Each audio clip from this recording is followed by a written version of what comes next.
নমস্কার, আমি সৌম্য। আপনারা দেখছেন ইস্ট পোস্ট বাংলা। নরেন্দ্র মোদীর চীন নীতির কারণে গত 4 বছরে ভারতের ইলেকট্রনিক সেক্টরে উৎপাদন ক্ষতি হয়েছে 1.25 লক্ষ কোটি টাকা। 1 লক্ষ জব লস হয়েছে, অর্থাৎ চাকরি হয়নি। শুধুমাত্র তাই নয়, 83,550 কোটি টাকার রপ্তানির সুযোগ হাতছাড়া হয়েছে। এটা কারা বলছে? এরা বলছে Indian cellular and electronics association এবং ম্যানুফ্যাকচারার্স অ্যাসোসিয়েশন ইনফরমেশন টেকনোলজি। এই দুটো সংস্থা, যারা ভারতের ইলেকট্রনিক দ্রব্য প্রস্তুতকারকদের দুটো লবি, তারা ভারত সরকারকে চিঠি লিখে এই পলিসি চেঞ্জের কথা জানাচ্ছে ইকোনমিক টাইমস। কেন এরকম ঘটলো? তারা যেটা বলছে যে 4 থেকে 5 হাজার চীনা বিশেষজ্ঞের ভিসা ভারত সরকার আটকে রেখে দিয়েছে, তারা ভারতে আসতে পারছে না।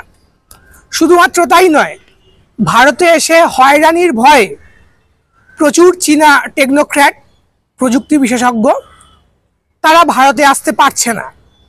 ফলত ভারতের যে ইলেকট্রনিক শিল্প, তারা প্রযুক্তি পাচ্ছে না, তাদের প্ল্যান্টগুলো রক্ষণাবেক্ষণ করা হচ্ছে না, তারা বিশেষজ্ঞের মতামত পাচ্ছে না। এর ফলে যেটা হয়েছে যে চায়না +1 যে নীতি বিভিন্ন কোম্পানি নিয়েছে, এবং চীনের বিভিন্ন কোম্পানি যারা চীনারা চালায়, কিন্তু তারা যে নীতি নিয়েছে চীনের বাইরে তারা একটা ফ্যাক্টরি করবে, সেই নীতিতে ভারত লাভবান হতে পারছে না। কীভাবে লাভবান হতে পারছে না?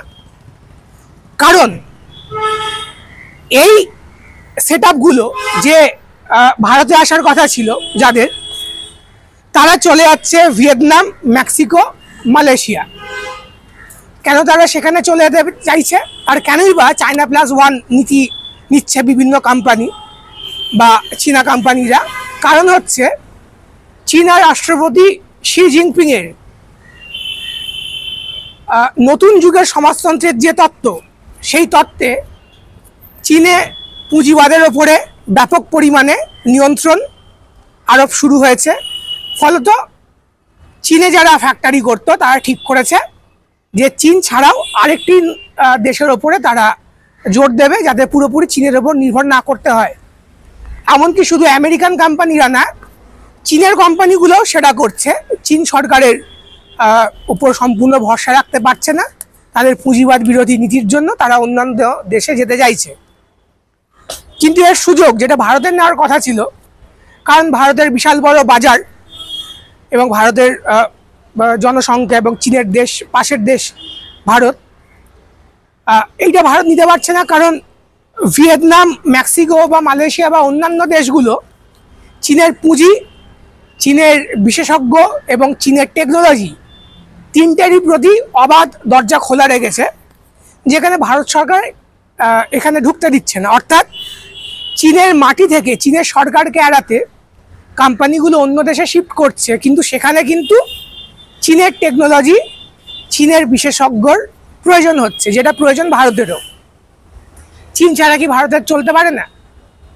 অবশ্যই চলতে পারে, কিন্তু তার জন্য একটা দীর্ঘদিনের গবেষণার প্রয়োজন, যাতে ভারত পিছিয়ে আছে। সেই সময় যদি দিতে হয়, তাহলে আন্তর্জাতিক স্তরে যে টেকনোলজি, যে কম্পিটিশন, যে বাজার, সেখান থেকে ভারত পিছিয়ে পড়বে। সুতরাং ভারতকে নিজের টেকনোলজি ডেভেলপ করতে হবে এবং চীনের থেকেও মাঝখানে সময়টা সাহায্য নিতে হবে, শিখতে হবে, যেটা করে চীন কিন্তু উন্নতি করেছে। কিন্তু এই যে ভারত সরকারের চীনের কোম্পানিগুলোর প্রতি বৈরী তার মনোভাব, যেটা চীনা কোম্পানিগুলো অভিযোগ করছে, তাদের ওপর অত্যধিক নজরদারি, তাদের ওপর রেস্ট্রিকশনস এবং তাদের ভিসা না দেওয়া, এর ফলে ভারত এটা থেকে বঞ্চিত হচ্ছে এবং ভারত নিজের যে টেকনোলজি সেটাকেও ডেভেলপ করতে পারছে না তাদের সাহায্য ছাড়া। এবং এখানে এই Indian cellular and electronics association যেটা জানিয়েছে ভারতের যে ভ্যালু অ্যাডিশন এটা 18% থেকে বেড়ে 22% 23% হতে পারতো, যেটা হয়নি। অর্থাৎ একটা মোবাইল ফোন তৈরিতে সমস্ত কিছু কোনো দেশই এখন তৈরি করতে পারে না। এখন পুরো পৃথিবী জুড়েই একটা ডিভিশন অফ লেবার চলে, এটা তৈরি করে তো ওটা তৈরি করে। সেক্ষেত্রে যেমন তাইওয়ান চিপগুলো তৈরি করে, সেমিকন্ডাক্টর তৈরি করে, আবার চীনের ক্ষেত্রে কাটিং এজ টেকনোলজি তাদের হাতে আছে। চীন অনেক ভালো ডিসপ্লে এবং ব্যাটারি তৈরি করে। ফলত চীন ছাড়া এই ব্যাপারগুলো হওয়া সম্ভব না, এবং ভারতের ক্ষেত্রেও সেরকম কিছু জোড়া লাগানো এবং জোড়া লাগানোর থেকেও বেশি কিছু ভ্যালু এডিশন ভারত যদি করতে চায়, এক্ষেত্রে সেটাও বাধাপ্রাপ্ত হচ্ছে, কারণ এই শেখা যাচ্ছে না। এবং যে হিসাবটা দেওয়া হচ্ছে যে একটি ফোন তৈরি করতে এখন যদি তার 18% ভারতের যোগদান থাকে, তাহলে এটা 22 থেকে 23% হতে পারত, যেটা এই টেকনোক্র্যাটদের আসতে না দেওয়ার কারণে এটা হতে পারছে না। ফলত ভারতের সামনে যে বিপুল সম্ভাবনা ছিল নিজের ইন্ডাস্ট্রিগুলোকে, ইলেকট্রনিক ইন্ডাস্ট্রিগুলোকে গ্রো করার, চীনকে ঠেকাতে গিয়ে সেটা করে উঠছে না। ফলত তারা আবেদন জানিয়েছে যে জাতীয় নিরাপত্তাকে মাথায় রেখে ভারতের যে ইলেকট্রনিক যে সেক্টর, যে ইন্ডাস্ট্রি, তার কথাও যেন মাথায় রাখা হয় এবং চীনের সাথে সম্পর্ক স্বাভাবিক করা হয়, পলিসি যেন চেঞ্জ করা হয়, নয়তো ভারতের ইলেকট্রনিক সেক্টর ঘুরে দাঁড়াতে পারবে না।